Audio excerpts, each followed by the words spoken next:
Welcome to the Model Rail Replacement Podcast, helping you get to your onward journey. A friendly service that helps you get from A to B, or probably nowhere at all.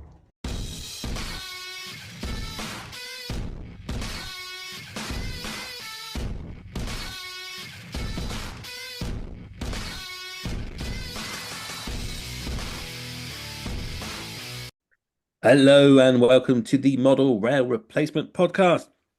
I'm your host, James. I'm not feeling very well, and with me is co-host and producer. Sam, good morning, everyone. Hello, Sam. How are you? I'm all right, buddy. I'm feeling pretty good compared to you. So I my condolences for how you're feeling this week. But I do appreciate that you've come on and you've recorded this podcast for everyone, specifically today. So thank you for that one. How are you? There's no sick pay at the Model Rail Replacement Podcast, is there? We, we asked, No. we asked Boss Tom, but he said no. Yeah, bizarrely, Boss Tom was saying that we don't get any benefits. Bizarrely, there's no discount or anything like that. There's no HR, there's no sick pay, there's no holiday. Although saying that, technically we take holiday, we don't get paid for it, but then we don't get paid for the podcast. So there you go, everyone. Happy Monday for you. Yeah, there we are. Yeah. I'm on the mend, but I haven't been very well this week. So I've not been doing any modelling. I've just been literally sat. I've been watching a lot of YouTube and other people modelling and playing Xbox, but that's about the extent of my week. I'm afraid it's not very exciting. What about yourself? I've been doing little bits and bobs. So those of you who will have seen, I constructed myself a small little narrow gauge figure of eight layout, which is it's really fun. I've had to move it, and I need to work out a way of getting the controller to it because at the moment there's no power to it. But it is currently sat on stilts on top of the what will eventually be the station part of my double O layout. But it's sat there for now whilst um because it was above my the staircase leading up to the loft, and I was like, if anything falls off there, most of my two pieces of stock, one of these is completely irreplaceable right now, so we'll just leave it up there for now. So I've moved it to a much safer place. So there's like I'm now running an American style double decker layout kind of thing on one layout, and then I decided I wanted to. I saw Underground Eric's video where he did the lighting on his new depot layout that he's building, and I was Oh insanely yeah, I like jealous of that. it. Like Yeah, I that's good. it, I love the fact that it goes on a day and night cycle as well. That's such a cool little feature. So Have you seen his yard lights are now on a sensor? So when the nighttime light comes on, the yard lights come on. I good think he on. posted it on Instagram, but yeah, it looks very cool. I did see it. I'm very jealous. I will have to get in contact and just double check all the bits he has for that because I really like how that works, and I think that is something that because I've always wondered why you don't necessarily always see the day and night cycles on there. So Eric, if you're listening, if I haven't already contacted you, please can you tell me your secrets? Um, but yeah, I was very jealous seeing that. And one thing about my layout is it's just off center from there's basically a strip of really bright LEDs that goes down the center of the loft. Hmm. Um, and you can get some really nice shots of the layout, but some of them you as a person get in the way. So what I've done is I've effectively framed that bridge section of the layout. I've done the little fascia with plywood, and I've built a sort of a roof for it and framed it. And I've got the old lighting from the old layout is currently in there, but I think having seen Eric's one, I'm very, very tempted to get the setup that he has in his one because it's very, very clever. Um, but I've framed that. I've taken the lid back off just so that I can still run trains and see them because at the moment it's pitch black. And I've put some lights in there, but I'd need to hook all of that up and get some switches and bits and bobs for that for now. And then I've also I've realized the plight of me doing certain sections of my layout and doing it scenically, but not finishing other sections. Um, so if you were looking at the layout, the right hand side of it where the tunnel portal is, um, there was like a big gap from the bridge. So I've put a big piece of foam in there, and this morning I used some plaster cloth plaster bandage to seal that in. And I've sort of tried to tidy up around that bridge area so it all now ties in and it will go in with that big mound that was built a couple of weeks ago. So yeah, I'm trying to get it in. It's now a case of a lot of the bits that I want to do scenically on the layout. I'm waiting on drying time. But I've tried to tidy it up. I've tried to do little bits and bobs. So once that's all done, I'm going to seal in that fascia at the front. And that will effectively be the final bit I need to do to seal in for when it starts coming to the resin pour. But that's still a long way off. I've been looking at pricing for the amount of resin that I need. So I've been trying to work out with the resin what type of resin I can use for the pour, because obviously everyone keeps saying to me, use the Woodland Scenics pour, and that's all well and good, but the sheer amount of resin that I'm going to need, because it's effectively on a 6 foot board, I need 4 foot of resin, and it's not going to be a shallow pour. It's not going to be just like a little tiny bit. I want it to be a decent amount of resin on there. So we'll see. But I need to work out whether I use that sort of Woodland Scenics resin that doesn't get hot, or whether I use the stuff that they use for crafting. I think that goes up to 90 degrees Celsius when it's curing, because it effectively heats up. So I really need to research it. But the pour's a long way off right now. I've got to do all of the rest of the scenics on that board before I can finally do the pour on it. So long way off. We'll see. You can just use the old toilet paper method and just get yourself a nice few rolls of bog roll and glue and make you see that way. Yeah, I could do that, couldn't I? That's not going to get those subscribers and the viewers on the channel, though, is it? Oh yeah, they love watching a disastrous resin pour, as I know from my river. One of my more popular episodes. If model railway fans like anything, it's when someone else screws up their layout. It just Yeah, I need to. Makes you feel like you're not alone. I think that's the thing. Otherwise, been running trains. Actually, this morning I had my 14XX out as well. I wanted to see, because we've obviously been slagging off the Hornby 14XX, and I've obviously said it's one of my oldest models, but it is one of my favourites. And I wanted to see how it ran on this layout. It sounds like a bag of nails, but it can run the whole loop of my layout and doesn't cut out. So because I changed the traction tires over to the just normal standard wheels at one point, and I fitted a DCC decoder into it, I must have done something right. And considering I did that 12 years ago, I'm quite impressed with myself. So, but he goes around. So you'll probably see a couple of Instagram shots, or you might have seen them already, of the 14XX going around the layout. And he's got a little goods train of the stuff that I'd never run, because I don't usually run those little steam locos. So quite interesting. Oh, there we are. And the motor didn't catch fire. At least not that I can see. Although looking at it, my weathering that I did when I first weathered it, I think it was one of the first ones I did when I got back into the hobby, sort of 2021.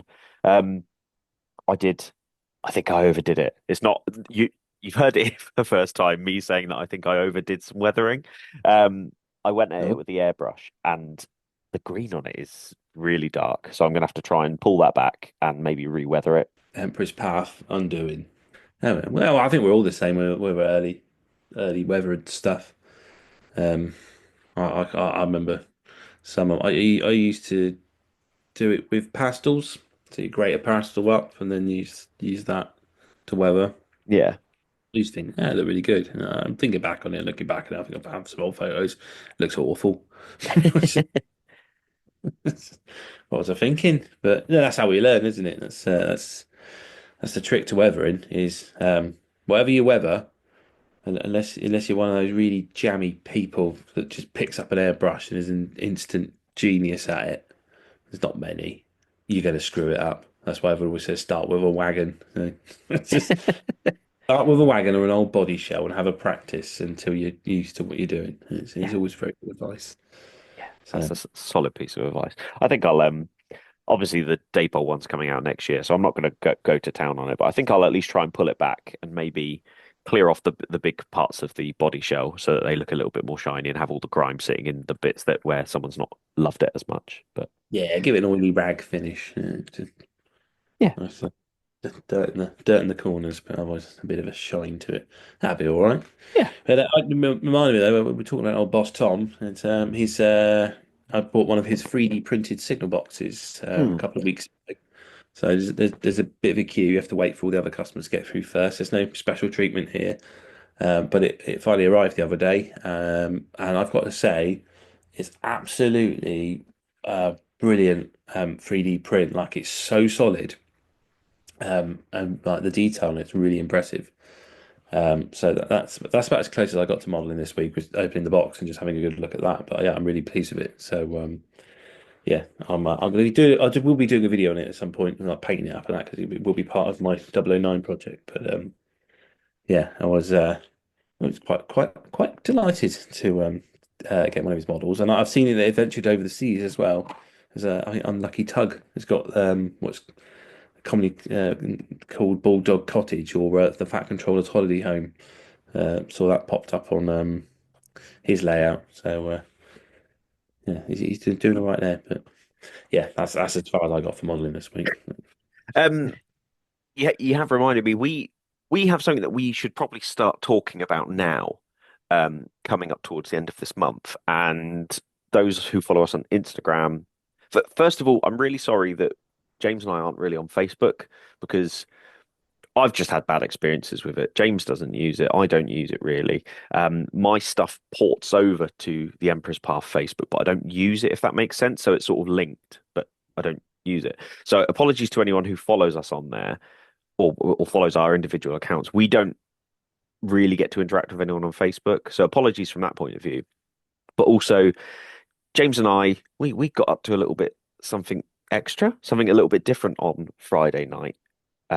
We sat down and we recorded our end of year special, which is going to be a Christmas themed show. Is it Christmas themed? No, well, it's an end of year show anyway, and we're doing it. I think so. Well, someone Daddy got an elf out, and Tom wore a Christmas jumper, but that was about as Christmassy as it. I got the Northern Lights behind me, but about as Christmassy as it got, really, wasn't it? It's supposed to be Christmassy, but it wasn't very Christmassy. Yeah, I put on my Christmas shirt, and it turns out it's a little bit too tight for me this year. So in a Christmas theme, I got too fat for last year's Christmas shirt, but otherwise it was quite. But Seems the what? title. The overweight quiz of the year. Yeah, exactly. So we sat down with some of our previous guests, some new people who you haven't seen on the show yet. And James and I decided that for the end of the year, we wanted to do a quiz show. Now it's meant to be a very tongue-in-cheek, a very jolly episode. I'm speaking for both of us here. James might disagree with me, but we had a fantastic time sitting down with Danny from various multiple units, Tom from Buckles Kelly Station, Steve from the British Railroader, and Lyndon, who has finally made an appearance on a show, or will do, from Fairford Depot. And we recorded the quiz. Now, that's coming later this month. But the reason I want to talk about it is because the reason we're talking about this and sort of building up to it now is because James and I are looking to help raise money for a charity called the All Aboard Club. And the reason I'm talking about it is because we want to start working towards making people aware of it. Because anybody who donates money to the All Aboard Club, and when you can put your name and stuff like that, if somebody puts MRRP or Model Rail Replacement Podcast or anything like that, it gives them access to the video version of this quiz. So we'll talk a little bit more about it as the month goes on, because I still haven't finished editing it. But the idea is that you'll still be able to get this quiz in audio format. But if you donate money to the All Aboard Club, you gain access to the video version of it, which is the first time James and I have ever done anything like this, where we're showing ourselves in a video form. And you also get to see some of our guests. And we wanted to do something that meant that people didn't lose out, but there's an additional benefit to helping support this charity. So it's not going towards James and I, it's going towards a charity. And the All Aboard Club runs inclusive train play sessions for autistic, ADHD, and SEND children. And what it does is it runs these sessions and it helps them build their confidence, develop social skills, and allows them to just sort of play and have fun whilst doing it. They basically have big parties where you can have all the play train sets out, stuff like that. So it's a charity that James and I thought would be a really good one, and it goes along with the stuff that we've been talking about since we started the podcast. Um, I'm doing a lot of the talking because I know James is really poorly. James, is there anything else you want to add that I've missed out? No, it's just it was great fun to record. It was really enjoyable, and we appreciate that everyone that gave up their time to help us out with the recording. And hopefully people will want to watch the video version, which was it was good fun, and you'll be able to tell the difference between me and Sam. I wear a hat. Um, Still, out of everything that has ever been said to you and I, the fact that people still can't work out which one is which is baffling to me. I don't see it. My beard's longer than yours. It's That's true. Your beard is longer than mine. there we go. I don't know. But yeah, that is coming in the future, and yeah, hopefully people will be donating, and it's yeah, we thought it'd be quite a good charity because as well, we've discussed a lot about neurodivergency, mental health in the hobby and stuff like that, and um, I think I think this charity is quite good that it supports children from an early age um, with autism and ADHD because people are only becoming more aware nowadays of it and how much it is actually in society and how it impacts. And in particular, ADHD is more than just a naughty child that wouldn't sit down at school. There's so much more to it. Autism is such a broad umbrella as well. And you've got so many different types. It's why it's called a spectrum. And there can be people that you can work with that may have it and you just wouldn't know. Um, so yeah, I think it's great that there's a little charity out there to help children learn those interactive and social skills because that's one of the hardest parts of autism and can be for ADHD as well. So yeah, that's coming in a couple of weeks. Should we talk about the news? Yes, let's quickly discuss the news. There's not a lot this week. No, it's just the one actually. It's all I could find anyway. There are companies out there that do listen to the podcast and they think, hey, you never say our stuff. We do have an email, modelrailrp@outlook.com. Just drop us an email and tell us what's coming, and we will obviously announce it within our news. And we can trust us. We won't leak it or anything like that. We're very trustworthy. I like to think. And I'm also rambling whilst I'm trying to find the news because I've lost it. Here it is. Right, it's Pico announced the laser cut 16.5 gauge wagon kits. They were announced earlier this week, which was a bit of a surprise to be honest, but I think a welcome one. Um, what was your thoughts on it, Sam? So I think I saw a little bit about it that it was announced at the NEC, but I think we might have missed it. Um, but I mean, laser cut kits sounds awesome. Like, what a great idea. MDF laser cutting is used massively with terrain, but laser cutting, I assume that saves on costs massively.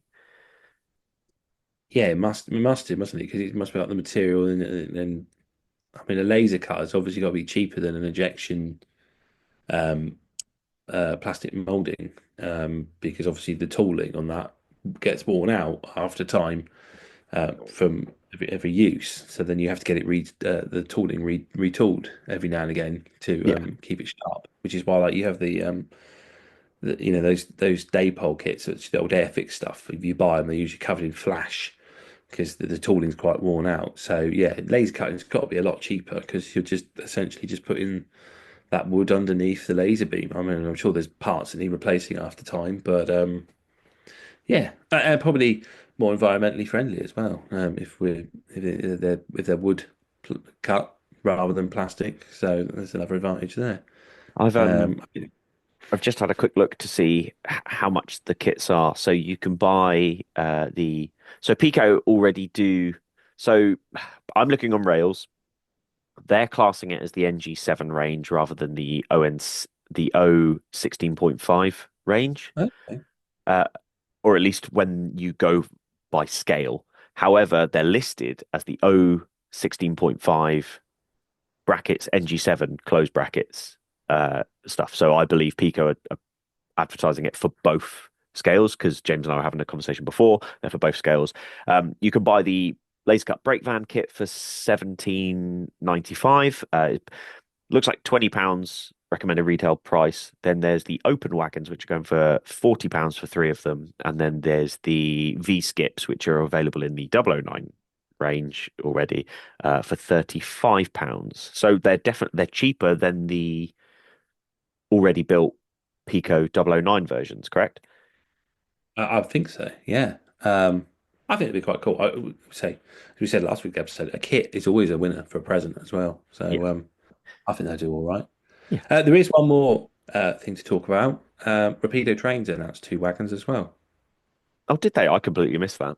Rapido Trains announced two new wagons. Now they were a bit sneaky because at the NEC show, they had their display of models going around a test track, and these two were actually hidden in one of the freight trains.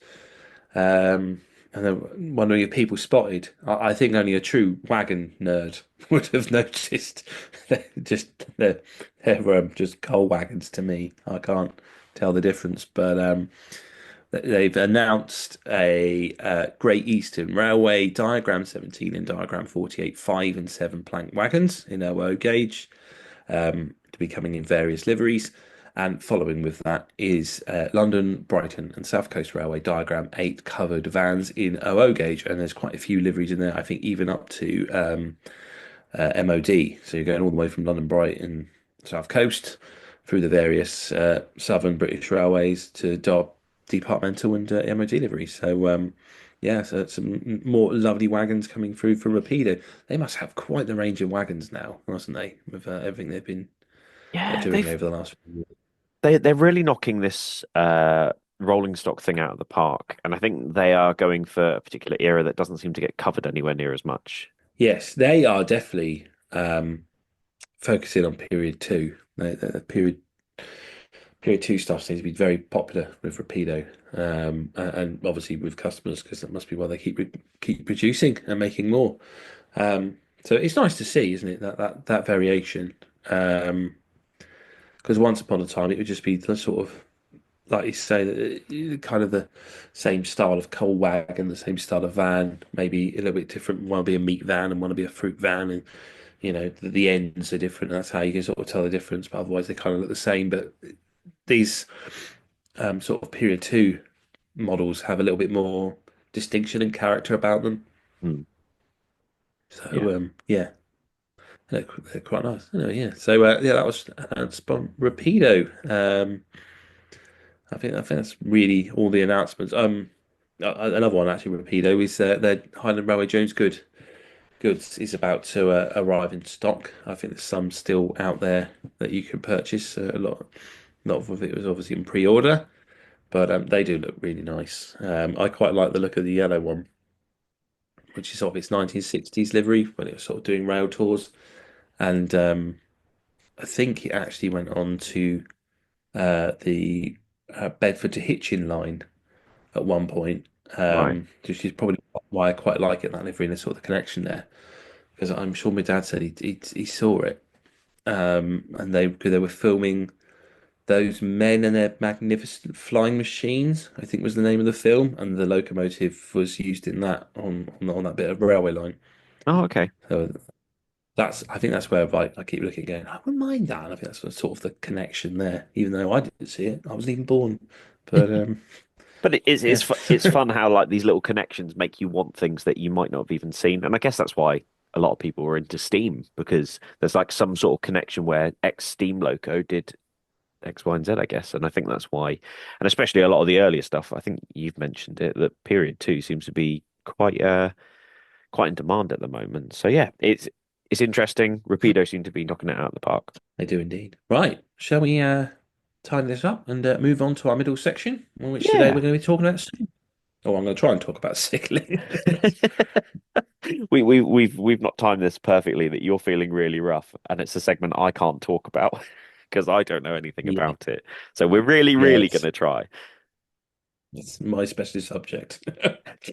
Yeah, not feeling great. But yeah, hopefully everyone can bear with me this week. Apologies for not being my usual perky self. But Excellent. we're going to take our short break and come back and talk about signaling.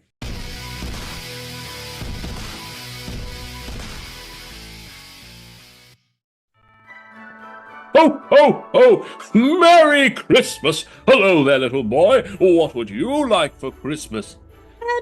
Well, I was wondering if I could have me models weathered. Oh, ho, ho! The elves don't do weathering, I'm afraid. Well, couldn't you get Emperor's Path to do it? Emperor's Path? Oh, well, what is that? He's his weathering service, and he'll make your models as dirty as you like. He can go over with the airbrush, or he can do the oils. It's wonderful. Ho, ho! Well, that does sound wonderful, but how would I get hold of him? You can contact him through his Instagram at Emperor's Path, or you can do Emperor's Path contact at gmail.com. Ho, ho! Well, you have been a good little boy to tell me such things. Maybe you will get your locomotives weathered this Christmas. Emperor's Path weathering. If it's not dirty, let's fix that. Do you do sleighs?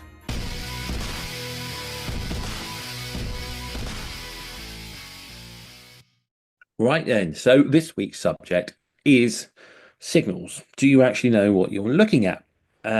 So obviously, you probably can guess from my handle on the various socials that with the name Western Signalman, I am a signalman, or I was a signalman. I sort of moved up the ladder. I sometimes signal trains still, but I supervise the signalman these days.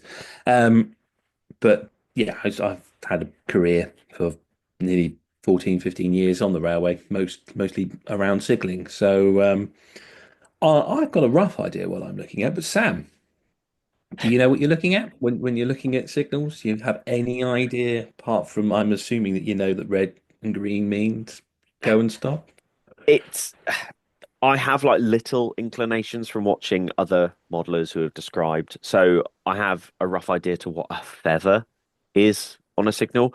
If you were to try and tell me steam era signals, semaphore signals, not a Scooby, I would not have any idea. I also have a rough idea about is it called a repeater signal? Is that a thing? I don't want to like jump into the main segment, but as a rough idea, Okay. I think I know what a repeater signal is. So I'm really interested in this because whilst my layout at home is quite simple, there are some sections on it that I know I'm going to have to really think about signaling. So having you as a friend and a co-host is really handy because I'm going to be able to go, right, what do I need on this section? Explain it to me, how it works, how does it need to be hooked up? So where would you like to start? Well, my simplest answer would do ETCS, and then you don't need any signals on your layout. You can just say it's all in cab control, and that no one can criticize you. But you're modeling from the 80s to the 90s, so it's a little early for that. Yeah.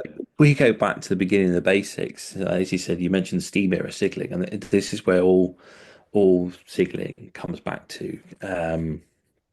It is sort of the cornerstone, the keystone, should we say, of signaling, and it's the main rule is one train, one section, one time. So all pieces of railway are broken up into sections, and you are only ever allowed one train on that piece of railway, and that's what the signals are there for. They're to tell you if that piece of railway is clear or not clear. Now, there are exceptions to the rule because obviously, if you've got your train that's arrived on the platform and you need to put a locomotive on the back to remove the carriages, you're going to have to allow a second train into that section. There's also various rules on how you'd get your banking locomotive up the hill and that, and these all sort of fall under permissive working and other localized rules. But for a general rule of signaling, it is one section, one train, one time. So back in the early days, very, very early days of signaling, it used to be on sort of time signaling. So there'd be a man with a flag and he'd wave a train in and then he'd go, yeah, that's about right. I'll let the next one in. And there was, no indication that train's got through to the other side. He's just sort of just done it on a timer that's roughly about right. He should be through by now. But of course, as anyone who's ever travelled on a train knows, trains don't run to time. They do tend to find problems and have reasons for why they run late. So that kind of signalling wasn't really going to work because obviously if you've got the locomotive in front all of a sudden has a problem and breaks down, the one behind it's going to go into the back of it. So the development of signalling moved on to posts, so signals on posts. And what's probably the most common known nowadays is the semaphore type signal. These were sort of when signalling was sort of established as the method of working. They developed into a system that was adapted by all the railways, although they all had their own ideas of how these signals should be. Some were in slotted posts, some used discs, but eventually, it evolved to the semaphore arm. And then the only difference was some of them decided they should go up, which was wrong. And the correct way, obviously, for any signal is that it goes down to show proceed. I'm sure we're upset a lot of northern listeners with that comment. But your idea is that the signal boxes, they would be your bridges between sections. So you'd have your section of railway between each signal box, and there'd be a token machine, not a token machine, an indicator that the signalman would use between the boxes, and they'd use of bell codes. So we won't go right into bell codes now because that's a complete complex different thing. But the signalman would send a bell to the next signal box when he's got his train. The other one would reply. He'd then send the bell code to tell him what's coming. The other one would reply, and then they'd change the indicator to train online, which would then allow the signalman to clear his signals. So what you'd start off with, if you were starting at the beginning, you would have your standard red and green semaphore signal. So with the red arm, that would be the home signal, so to speak, or the starter signal, or section signal, depending where it was. But as we're going into the first section, it more than likely be your section signal. That signal will clear once the other signal box is giving you permission to allow the train to come into section. You'd send your train in, you'd send a bell code to say it's coming, you'd return your signal to danger, and that train's off into the section. The next signal box would then obviously pass on that bell code depending where it was going. Now, if the train was approaching a red signal, we have distance signals just before a signal box. So the setup is usually the yellow arm signal, that's your yellow and green, that's your distance signal, and then you'd have your home section and starter signals all around the signal box. So you see a lot of red arm signals, all red and greens all around there. And the yellow signal would only really be seen in the section before a signal box. If the line was clear, the distance signal would be obviously on a green, and if it wasn't, it'd be on a yellow. And the yellow doesn't work the same as traffic lights do out on the road, where you see the yellow, you put your foot down to make sure you get through before that red light turns up. On the railway, if you see the yellow, you know the next signal will be red. So that's an indication to the driver the signal is going to be red. You need to prepare to stop. And that's the principle of it. And then there's lots of interlocking within the signal box, and that's even more complex nature to describe. But essentially, the signals, you'd clear them in reverse order of what the driver would see. So if you've passed on the bell code to the next box for it to accept the train, they've accepted the train, you'd clear the section signal first. That's now on a green. Then you'd clear your home signal, and that's the one to let the train into your patch. And then you can then clear the distance signal from its yellow to the green. So the driver now knows he can go racing all the way through, and he's got his green signal. So that's the basics of it. To get more, it's very hard to describe. Visually, this would be a lot easier. But yeah, those are your basics of semaphore signaling, and then you have your various arms, like you mentioned a feather earlier. So the feather is a route indicator on a signal which tells the driver what way he's going. On semaphore signaling, you'd have the various arms. So if there was a route, there'd be another arm next to the main arm, which would say that's the diverging route, you're going that way. And that's the basics of semaphore signaling. And eventually, with the evolution of signaling, we come to color light signaling with track circuit detection. So one of the main problems with signaling was not knowing where your trains were. So say like in the story as we always like to refer to Thomas, but as it was based on a real event.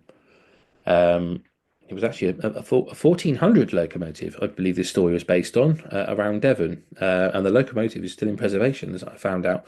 But in the story, Percy runs away when he sits outside the signal box and the busy signalman's forgotten about him. Mm. This is because there's no track circuit indication. So there's nothing preventing the interlocking from allowing the signalman to run a train into the area.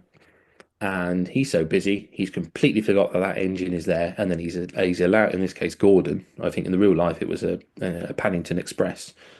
He's allowed it to come into the section, completely forgot about the other train. And in this instance, the driver stuck it in reverse and it ran away. But otherwise, there would have been a collision. So track circuits were developed because of instances like this, and they show the occupation of a track. And it's the same like people want in their layout these days with the track detection to stop your models running into each other. All the same principle, that you've got your track circuits, and with that was adapted for, you could use track circuits with semaphore signaling, but eventually development of colour light signaling was brought in. Colour light follows the same principle as your semaphores, but it allows more trains on the line because you can have the signals closer together and they do various jobs. So you can have up to 4 aspects color light signaling. There are the differences. There's the 2-aspect color light signaling, which works exactly the same as semaphore signaling, in the case that your red and yellow are your distance signals and they warn you for your red and green signals up ahead. And then we've got 3-aspect signaling, which is the development of the every signal now has essentially a distance signal built into it. So you're moving your distance signal along, in theory. So rather than it just being in one place, and that's warning the driver for this certain section when it was approached in the signal box, because everything became colour light and got moved into what they call power boxes. So the likes of all the signal boxes along the Great Western were removed, and they were put into Old Oak Common. That was one of the boxes. Reading was the next panel box. Swindon was the panel box after that, and then Bristol was the panel box after that. So all those small signal boxes were condensed down, and from between London to Bristol were put in these 4 signal boxes. You can sort of see how it was money saving, but the idea was that they can get more trains on and they can follow the signals. And so therefore you've got your red, your yellow, and your green, and your yellow's always telling the driver to slow down. And then to make things even faster, to get even more trains online, and to reduce the amount of time lost on passenger trains, they brought in the double yellow signal. And that works on the principle that you've got green, double yellow, single yellow, red. So red's obviously stop, your single yellow's still prepared to stop. And then the double yellow is like, be prepared to stop. So you'd be reducing your speed a little bit from green. Green obviously give you full speed and you could carry on. The double yellow would be assigned to slow it down. And that's essentially how the signals work these days. But again, you mentioned things like the feather and the repeater, and these are all extra parts to signaling that make things a little bit more interesting. So the repeater, what's your idea of what you think the repeater may be? So the repeater is meant to be a repetition of a signal that you may have already seen, or so I know of a repeater that sits just above the tunnel on the board I'm modeling. So as soon as you go across Port Creek Junction and you're about to go underneath the bridge just before Hilsey Station, there is a repeater there. And a repeater is a single signal that it repeats a signal that is either further down or just before. That's the part I don't know. But on a station platform, the repeater is used so that if the station platform is too long or it's curved, it means that the guard can see the signal from another point without having to be at the front of the train. Is that correct? You're pretty much on the money there. So the one you described where it's before the tunnel, Yeah. the reason it's there is the banner repeater is going to tell you what the signal ahead is. Because the driver's line of sight is obscured by something, so therefore he can't see the signal. He needs something to just repeat it and remind him what it's going to be. So in this case, you were saying that repeater is before the tunnel. It's because the tunnel's blocking the line of sight of the driver to see his next signal. The banner repeater is saying this signal is green or this signal is red. So if the driver's past a yellow, and he's approaching the signal, he's then just reminded that next signal is a red, and to prepare to stop.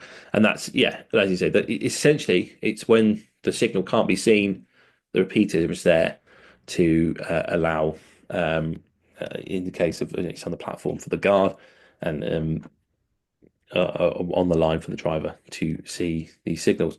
Also on the platform, I don't know if you've ever noticed this, you've ever been on a platform, looked up, and you've seen RA appear on a little dot matrix somewhere just above the platform.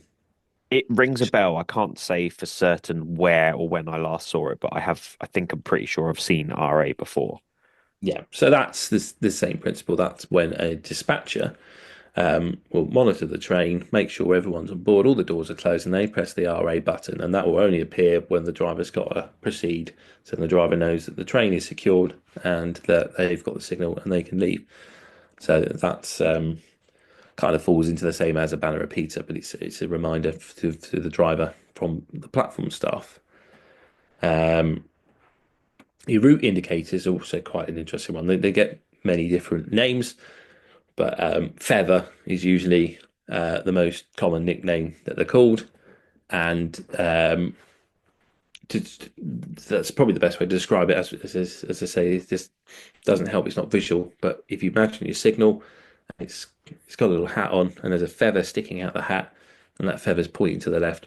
That's a route indicator to show there's a diverging route, and indicates the driver what way they're going. So the driver knows that if they're going to be turning onto the junction, or if they're going into a loop or something like that, they know to slow their speed down to the appropriate speed for the point work for that junction. So a lot of this depends on driver's knowledge as well. That's why it takes so long to learn to be a driver, because you essentially need to learn the entire route that you're going to drive, remembering its speeds, etc. for when you're driving the route. So it's one of those things when people sort of go, "Oh, train driver sounds like a great job. You just sit in a cab and go up and down. You get paid lots of money." There's a reason why you get paid lots of money, because you're expected to learn a lot and know a lot. So it's that's it's not as easy as everyone thinks, but that's essentially the idea of the feathers sticking out of the signals. And then you've got more sort of different ideas. Now, the East Coast Main Line, I think, have flashing green aspects, and I think they're the only route to have this, because this is where signaling gets really sort of complicated, in the sense that depending what region you're on, there are different rules and different practices and different methods. So flashing indicators, I don't know if you've ever seen any videos or anything like that of trains running, and you can see a signal in the distance. It either be a flashing green or a flashing yellow. But they work exactly in the same principles as route indicators. They are indicating to the driver that they're going to change over lines through a junction. So they may just be going from the main line to the relief line, or the fast line to the slow line if you're on the East Coast, because that's the other difference, is the name of the lines as well and how they position them. But the flashing yellow is also exactly the same. It's indicating that there was a junction coming up and you're going to be taking a diverging route. But yeah, in regards to your lines, so the Great Western have theirs set up in down main, down relief, up relief. So your two fast lines are next to each other, your two slow lines are next to each other, and you sort of, you want to get trained across, you have to weave across one of the other lines. Whereas the East Coast main line, their fast lines are in the middle. So it's usually down slow, um, down slow, down fast, up slow, which is so they're running parallel to each other, which probably makes it a little bit easier if you're trying to regulate trains and they're traveling in the same direction because you're not crossing the path of the oncoming trains and slowing them down. But yeah, that's sort of what the basics of signaling is. But product wise out there, I suppose that's probably where we need to look at and what is out there and what you can use. Yeah, I mean, I guess my big thing would be, okay, so if I'm about to start signaling, you've got to cover, you've already said about regions being quite specific in certain instances. If I was going to do a signaling starter pack, let's say in the semaphore era or the light era, where would you start? Where would your recommended place be? I think there's not a massive range, but the Daypol working semaphores, I think, are quite nifty little signals. I think in the early days there was a few issues with the motors. I know some people used to adapt them and put servos on them, but it's the same with the ratio signal kits. I think you can build them up and also adapt them with servo motors to get them working. How people get them to bounce, I'm not quite sure how that's achieved to program the servo to do that, but the bounce is always quite impressive on when watch a signal on a model layout. Likewise, I know Hornby do like some really old school green, yellow, and red, green two aspect signal lights, and then they've got their semaphore signals, which are very dated, and they're sort of an amalgamation of different periods and regions. I think you can get lattice style posts and you can get solid square posts. So it all depends on your region because the lattice style posts are sort of southern region and LNER. The square post is sort of more LMS, and then I think GWR use a round post, and then you've got the fact that GWR signals go down to show proceed, the others go up, except I think I'm trying to think now. There was maybe it's the Great Eastern. There's definitely somewhere beyond the Great Western that also signals went down instead of up. It could have been the LNWR. I'm not sure, but it gets quite complex with sort of how the signaling works. So if you're doing a certain area, I think you really need to sort of research if you want it to look, as authentic as possible. Is research which pre-grouping company was there, what style of signaling they used, how it's evolved and that. Because when you start looking into it, the basics are all the same, but the history and the complexity, I think, makes signaling a very interesting subject. But yeah, I think is it Econ? Is that another company?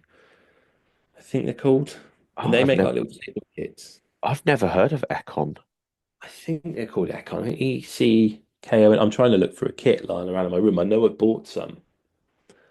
I have to double check it, but yeah, I'm pretty sure they're called Econ, and they do like little signal kits that you can build up. So if you're feeling a bit more brave, you can sort of have a tackle of one of those, or if you want something really nice, you've got like absolute aspects. Yeah.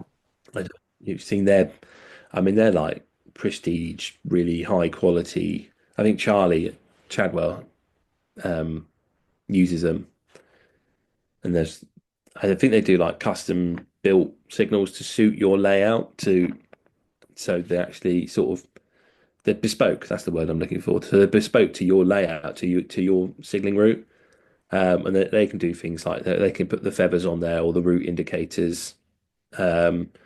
So a route indicator works the same way as a feather, except sometimes it can be known as a theatre box. And you may have seen it on signals.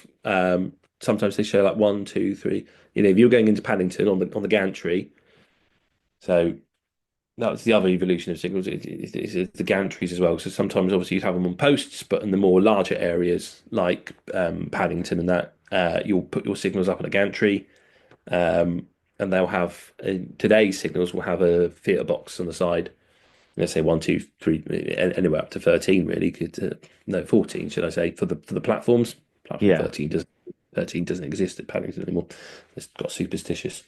And you have theatre boxes, and then on smaller signals, you may get like a B for the branch line, Yeah. stuff like that. So I know that the theatre box on the Maidenhead branch line will show a B for the train when it has to go that way, and then an M for the main line when it goes that way. Possibly an S for sidings, because you got the carriage sidings in there. I'll have to double check on that one. But yeah, that's another thing. And I know Absolute Aspects do like the little theatre boxes, which I think they look really nice. Obviously, you're gonna have to be prepared to spend a bit of money for those sort of things. But yeah, there's a few products out there. I know the other thing I didn't cover was the permissive working. So we talked about one train, one section, one time. If you want to get a train into another section when there's already one there, there are rules that allow you to do it. It's referred to as permissive working. And I don't know, again, are you aware of the shunting signals? No, completely. When I say I'm a novice when it comes to signals, I am probably sitting with 90% of the people who are listening to this being like, I am intrigued by this and I want to know more, but I've not applied myself to find out more, if that makes sense. Yeah, well, as I say, it's a complex. I mean, the best way to is just to get a job in signalling and then go to signalling school. That's probably the best way to be taught about it. I didn't know anything before I went, but yeah, it's so to bring trains in permissively, we have shunting signals. Now in the old days, they'd be like the discs on the ground. Yeah, And you'd see them in yards.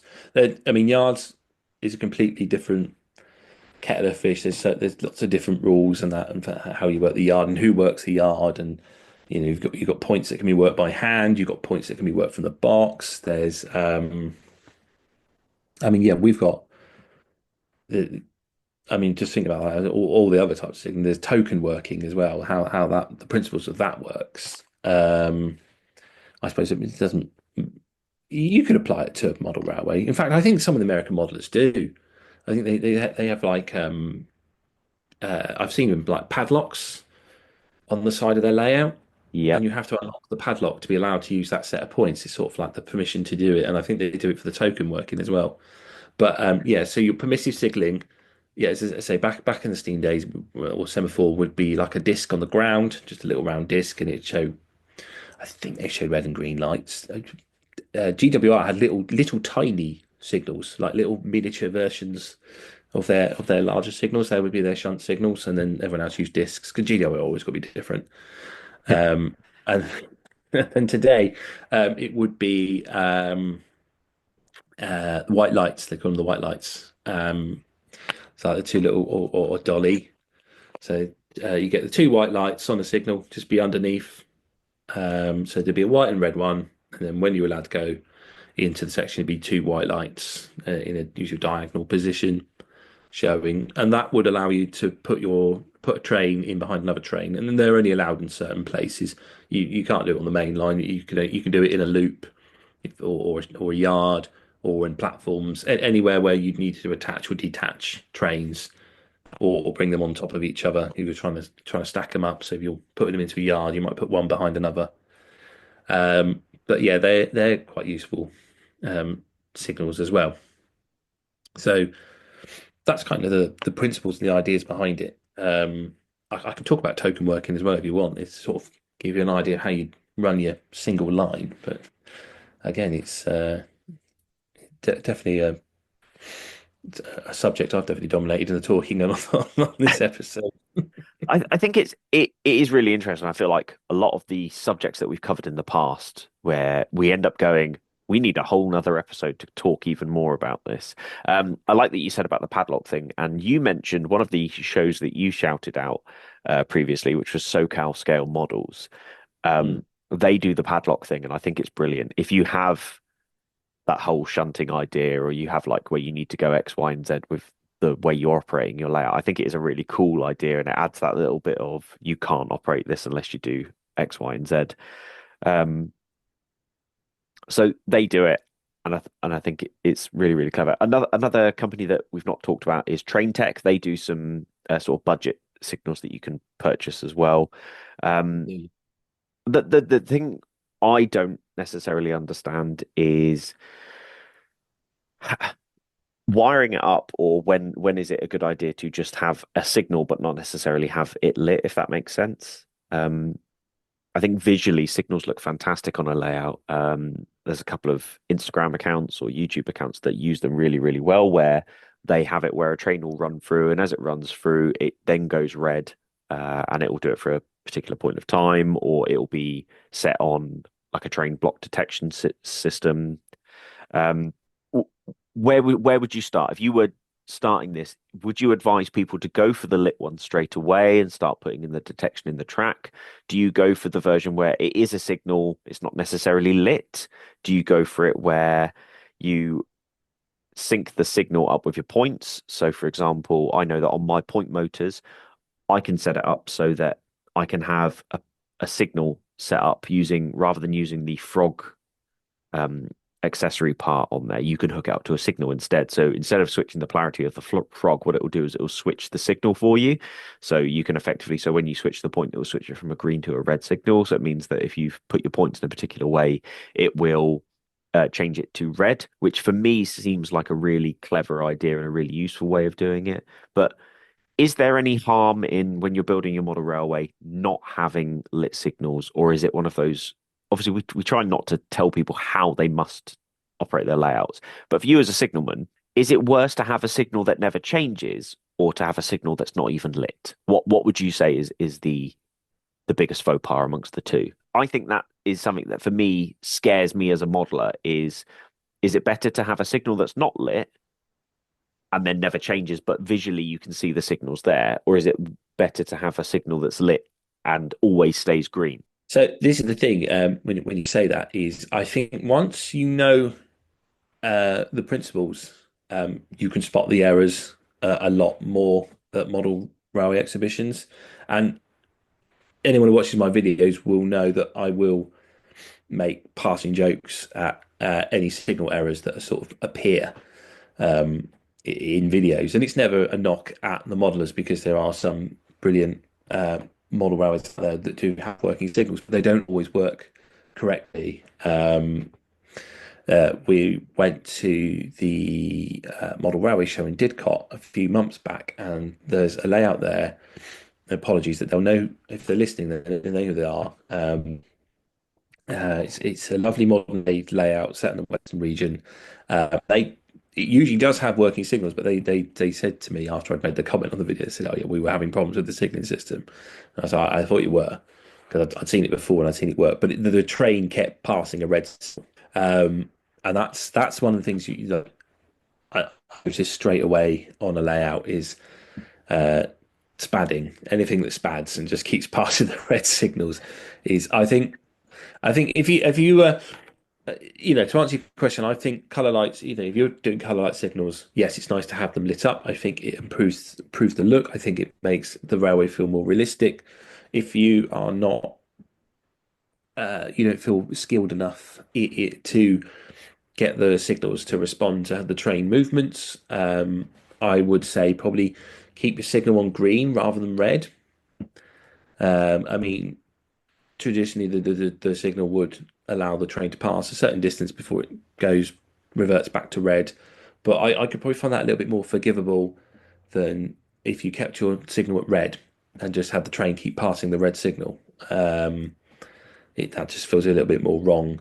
The same if you modelled semaphores and they don't work. I think having probably on your main route, depending how you set your layout up, having the signal cleared.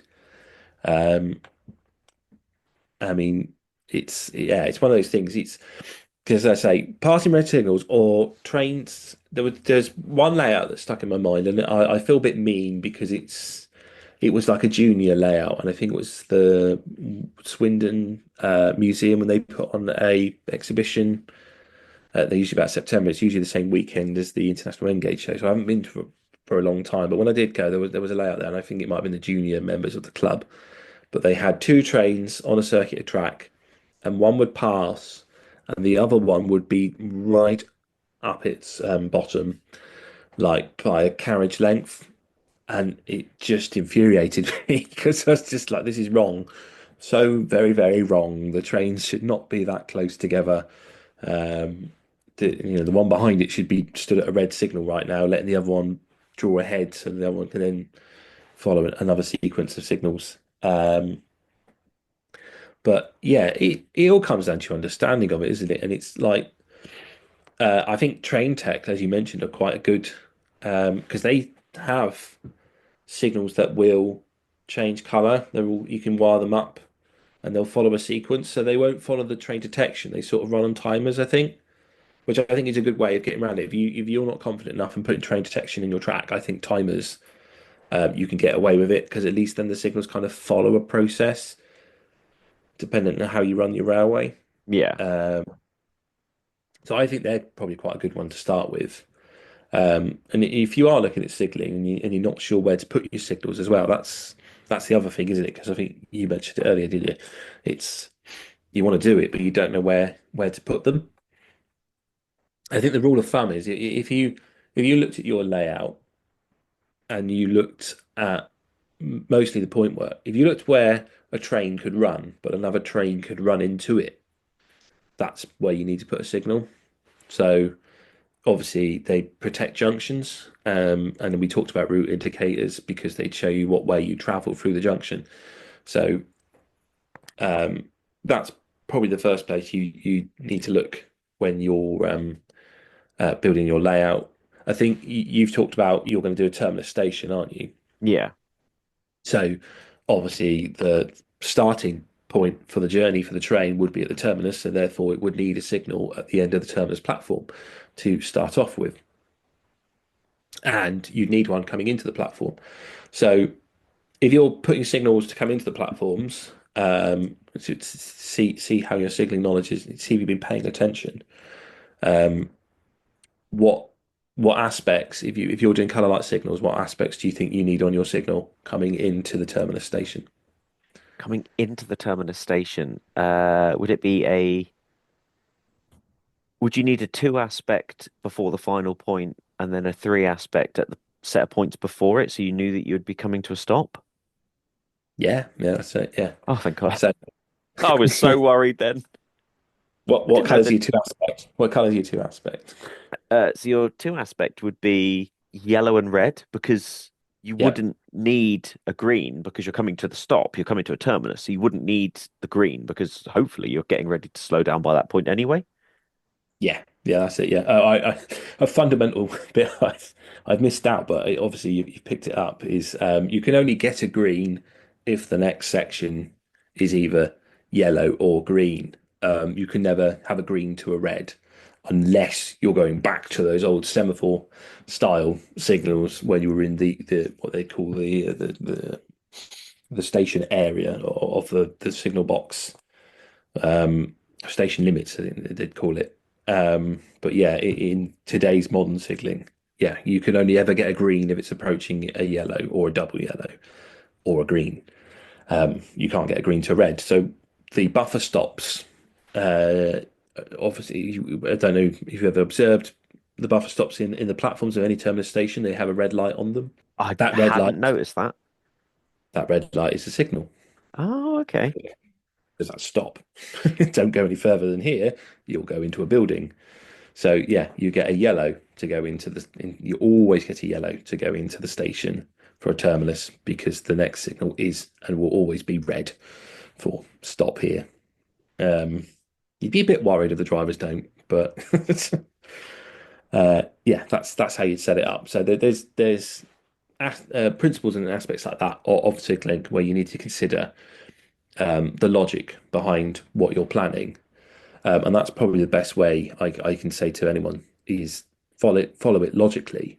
Follow the basic rules of how they work, of how the sequencing works, how you want to run it, and how you want to protect your trains. So you could draw out your layout, and you could probably draw the signals, and then you could probably, you know, run a finger along and go, right, I'm running a train along here. What could collide with it? Well, this train here and this train here. So I need a signal here and a signal here. Right, this one's running here. What could collide with this? And that's probably, I'd say, the best way to start off with your signaling.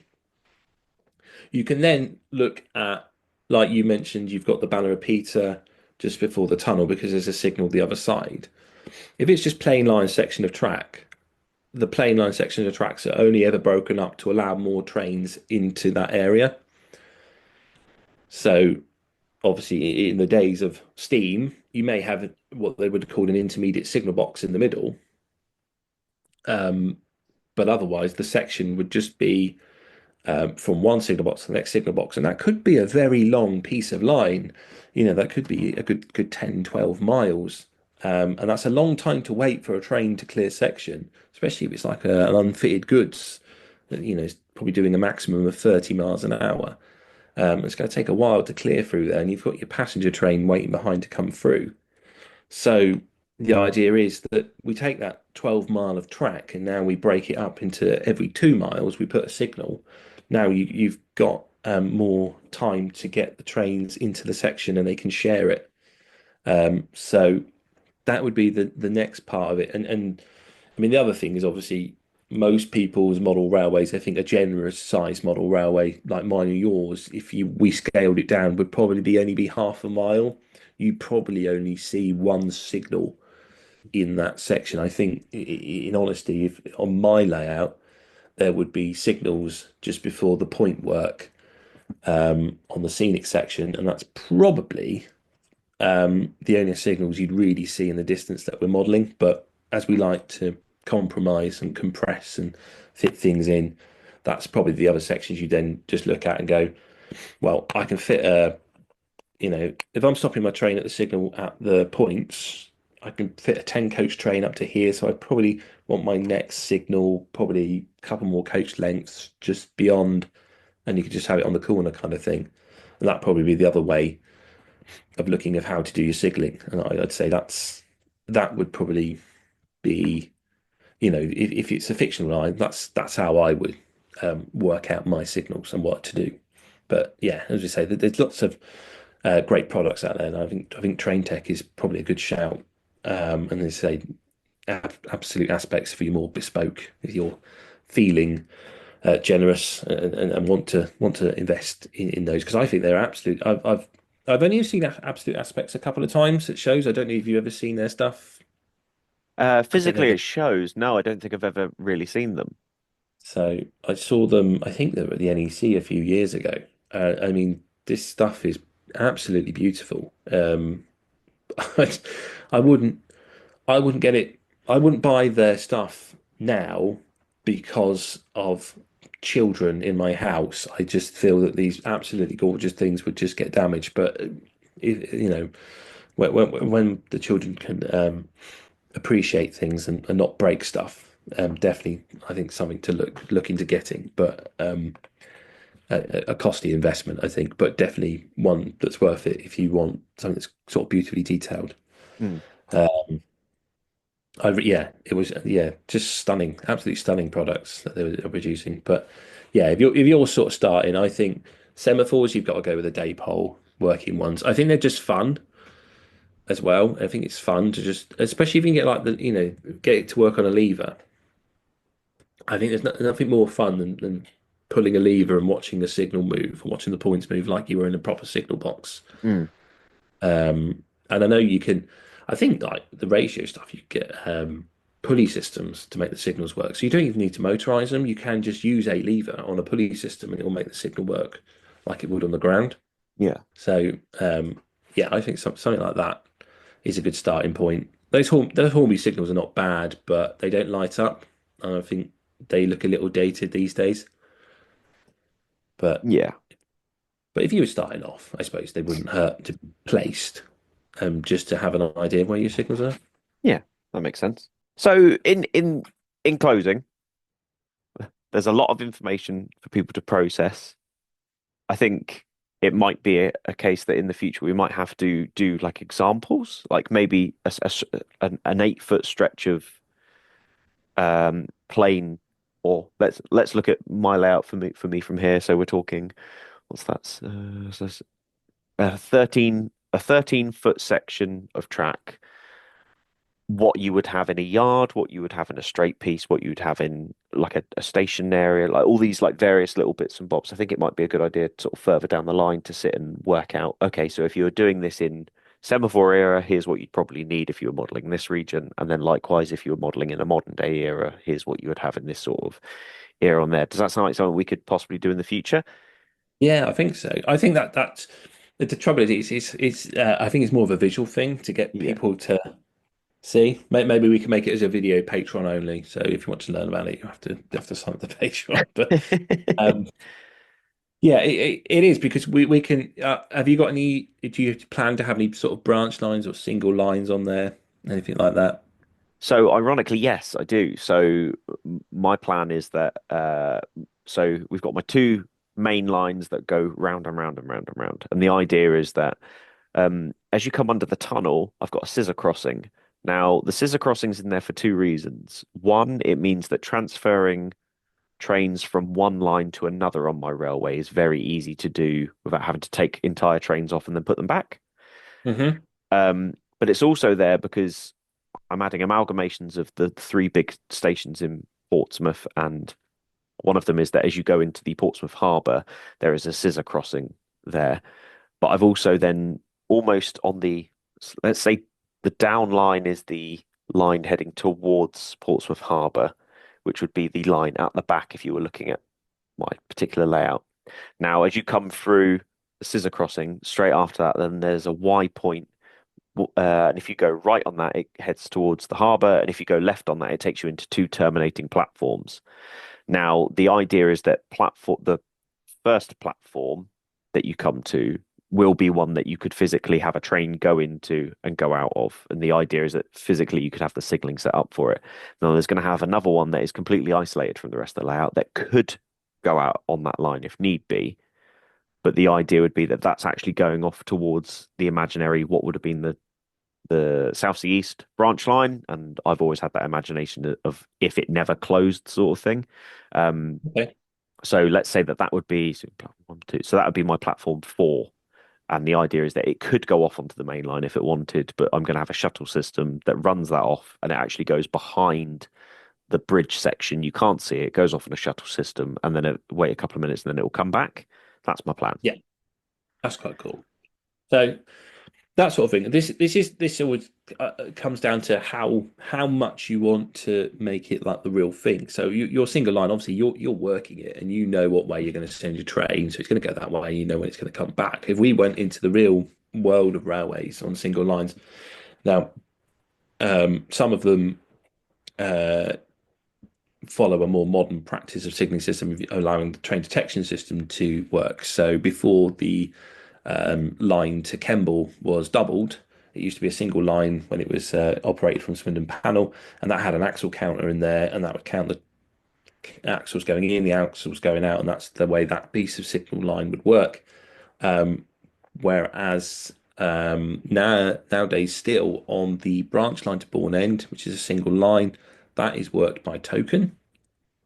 So if you wanted, you like you say, you imagine that line's still there. You could say, well, it's hanging on, but they've still got the old signal equipment, so they still actually work it by token. So you could only release, you could set it up in a way, I'm sure, where you press a button and it would only allow the train to travel in one direction, and that would be, in theory, its token. And the idea of the token working is that only following the principle one train, one section, one time, because it's essentially a bi-directional line. We don't want two trains in there, and we definitely don't want two trains traveling in opposite directions in there. So the rule for the branch line is you are only allowed on it, on this single line, if you have the token. If you don't have the token, you're not going on it. and that's sort of a very ancient rule of signaling that still exists. There's also, if you heard the rule of one engine in steam. No. So that's another method of working. This tend to be a method of working on narrow gauge lines. Like Tanaclin, for example, back in its day, would be a one engine in steam rule. So it would only allow you to use one locomotive on the line. Nothing else would be allowed on there. So you could have dead engines in there, but only one of them would be allowed to be in steam, so to speak. Nowadays, I think the rule book refers to it as one train working. And again, it's just, you put the train on the single line, you lock it in, and that's it. Nothing else is allowed on there. And then another method of working is, say you've got your single line, and it starts from, and I'll give you the example. This is at Southall. You can go to Brentford, and there's a couple of terminals down at Brentford. There's one for refuse, and there's one for aggregate. So to use a single line, if you want to send two trains along there, you can send them on a staff and ticket working. So if you have two trains to go, the first train can go on the ticket, providing the driver's seen the staff. So that means the staff is at the correct end of the line. So the driver goes off on his ticket. The next train comes along. He's got the staff. Once the other one's reported in clear, the next one can go along, and that can get in there. And then they will, depending who's finished first, one of the trains can travel back on the ticket, and the other one travels back on the staff. And again, the staff dictates the direction of travel and what can and can't go down there. So it depends how you want to model your layout, and I'm sure there's ways you can do it where you can just press a button and it would, decide if the power is working or not. Sort of extra little things you can do if you really want to get into your signaling for how you work your layout. Okay, it's a lot to think about.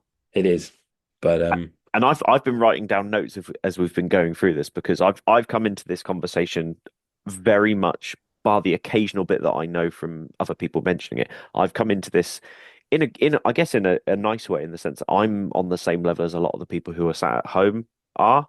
I guess there's going to be some people who are screaming, "You've forgotten about so and so, and you've forgotten about this, and you've forgotten about this." But the idea is that this is a beginner's guide to signaling, and we're just recommending a few places where you can go and little bits and bobs that you can do to start it.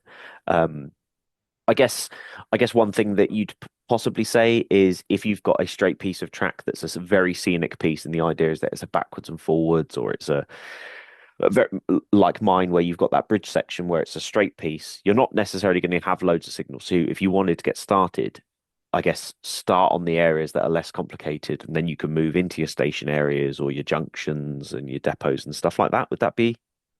Yeah, that's it. Yeah, exactly. It's like you say, your bridge area, you could not have any signals on there, because the signals could have been at the previous junction that got you onto that section of line, and the next signal is at the next junction that takes you off it. And you may not see it. You don't have to have the signal. As I said, we're probably only looking at half a mile of track on a generous layout.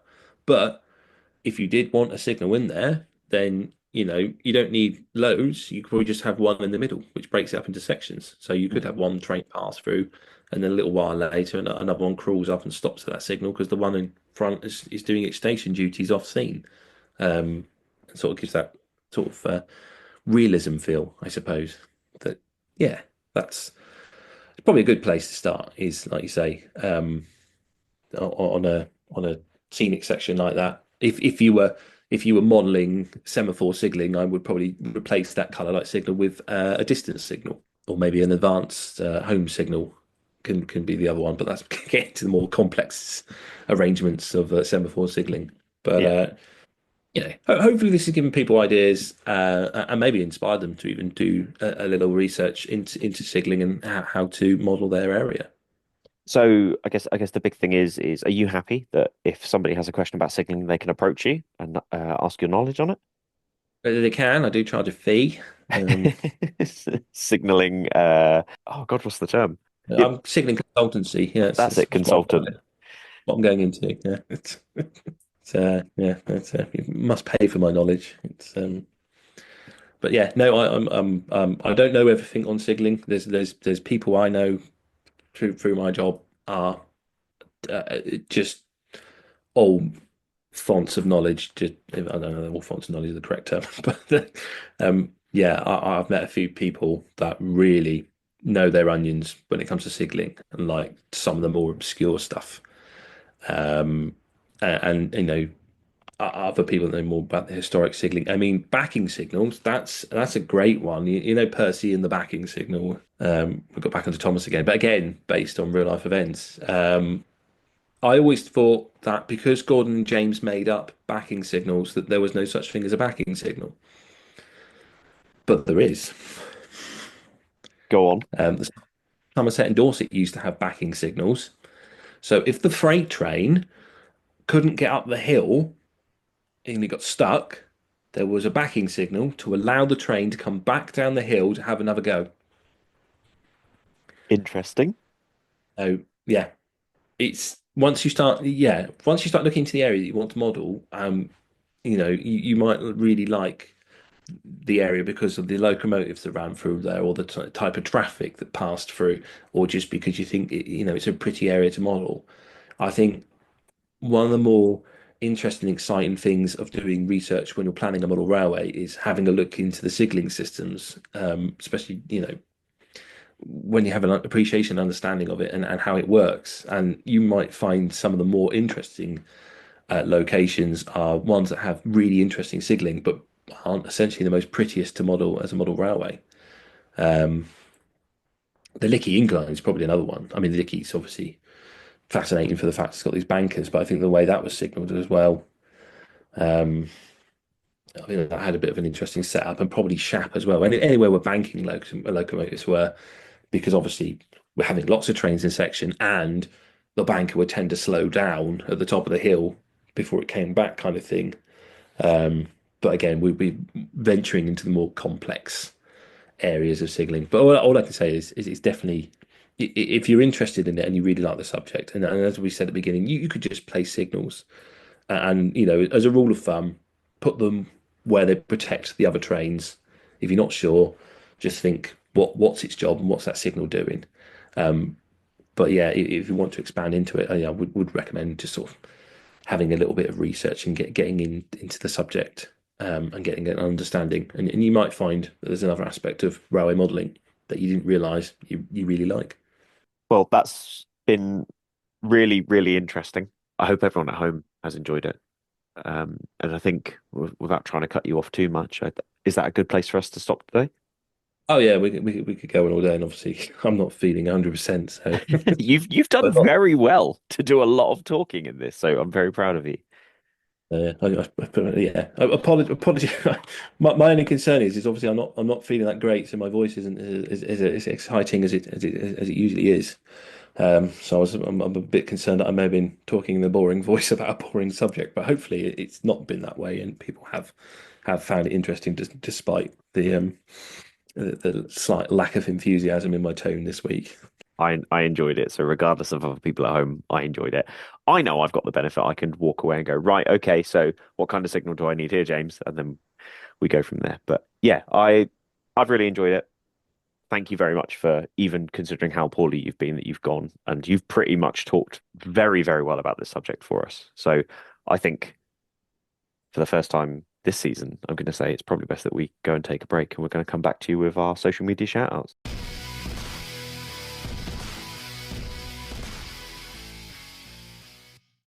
Hello there, dear listener.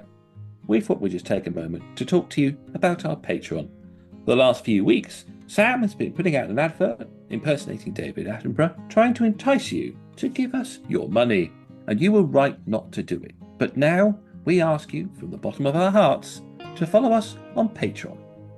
If you do want to support us in what we do, and you believe that what we do is good enough that you want a part of your money, you can find us on Patreon, and you can start donating for as little as $1 a month. It's in dollars, it's in freedom credits, however you want to say it, but eventually it will just take the pounds from your bank account. And if you do want to support James and myself, head on over to Patreon. There's varying levels and tiers that you can do, and there's even a tier where I'll weather stuff for you and James gets the benefit of it. So why not support us on Patreon today? Indeed. And that way we can get new microphones so you can stop complaining that you can't hear us.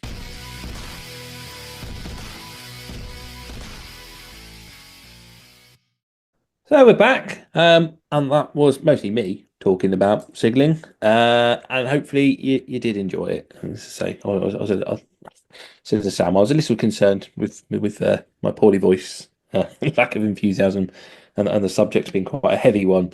It may have bored you to tears, but hopefully not. Sam said he liked it, so that's one person. There we are. Right then, Sam, I suppose it's time to do our social media shout outs, and I'd best get the old exhibition calendar out and see what is on this coming weekend. So now I've got to get my times right. So it's the weekend of the 14th, I think.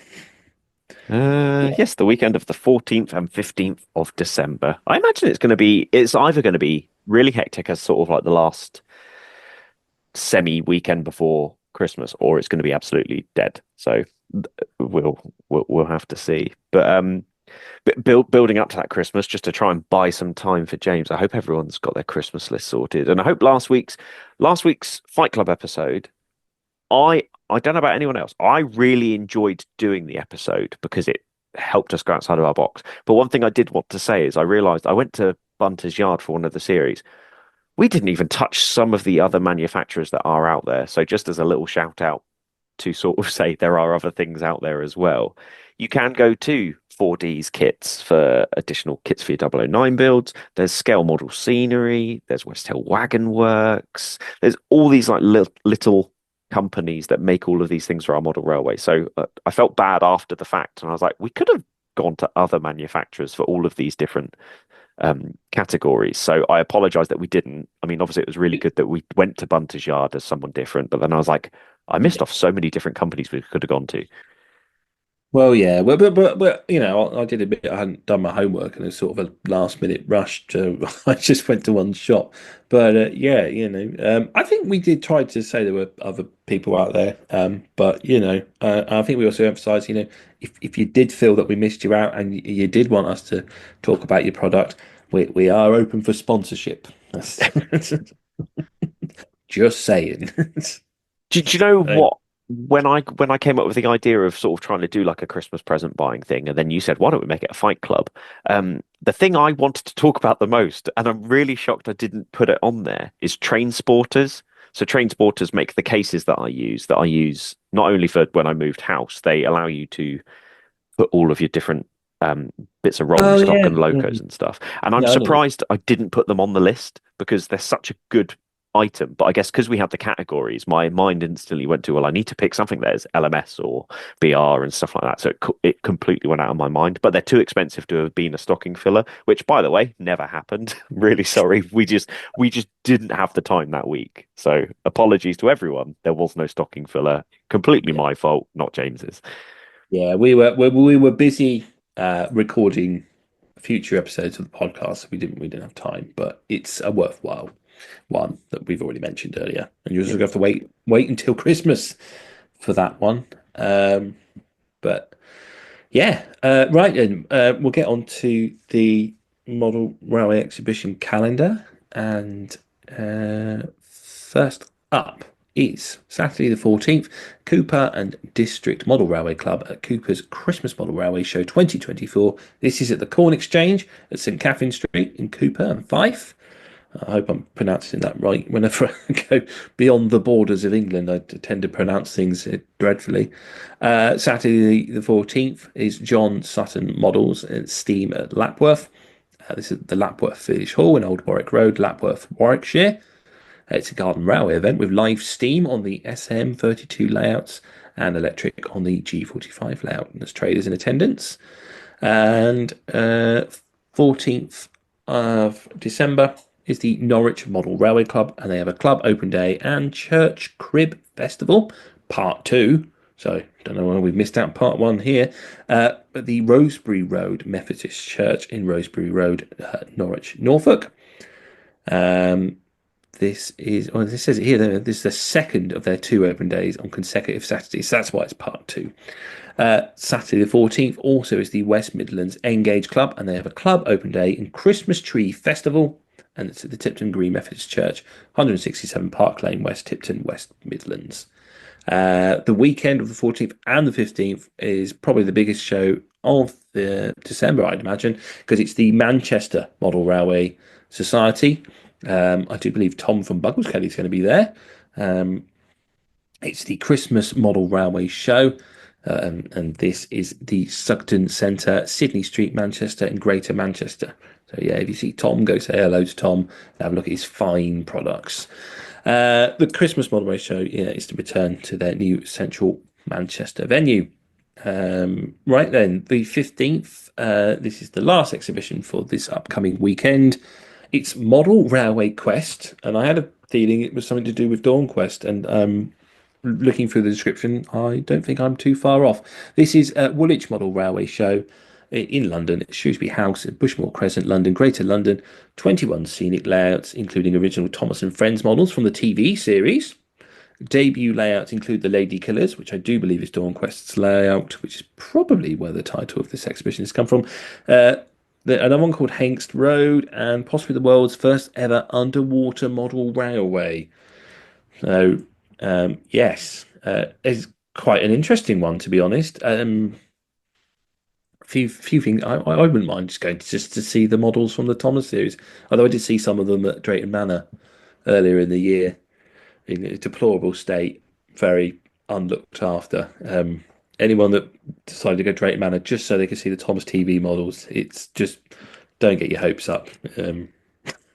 It wasn't great. It was heartbreaking, if anything.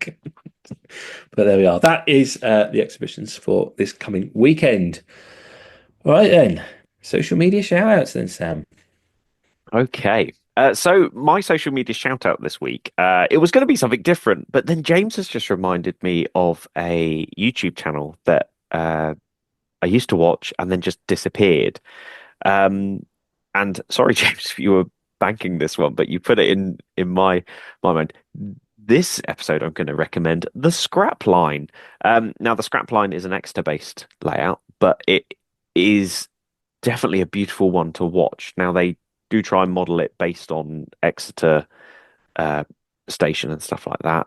But unfortunately, they've stopped posting videos, but I do hope that one day they do manage to come back.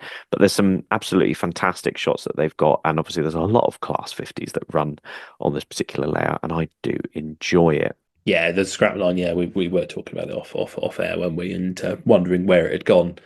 But yeah, I think Ian is the guy that runs the channel. He's some great modelling, and I picked up some great modelling tips from him, including the use of builder's sand. I think for like roads and platform surfaces. Sort of one of his tips, and talcum powder as well, if I recall. There's some great modelling tips in there. As I say, the one that sticks in my mind, he was building a road under a bridge and sort of houses and that. Some really good episodes there. So yeah, Scrapline is definitely, even though he's not posting, still worth going back and having a look. My shout out, however, is still posting, and it's Ambleford Junction, which is on YouTube as the Ambleford Junction Model Railway, as it's at handle.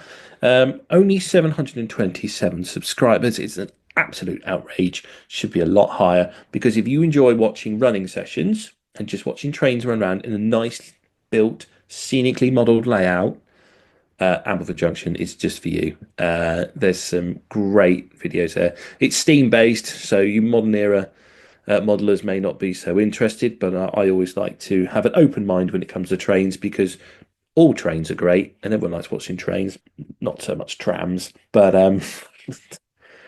trains are brilliant. So yeah, I really like this channel. It's quite a nice one.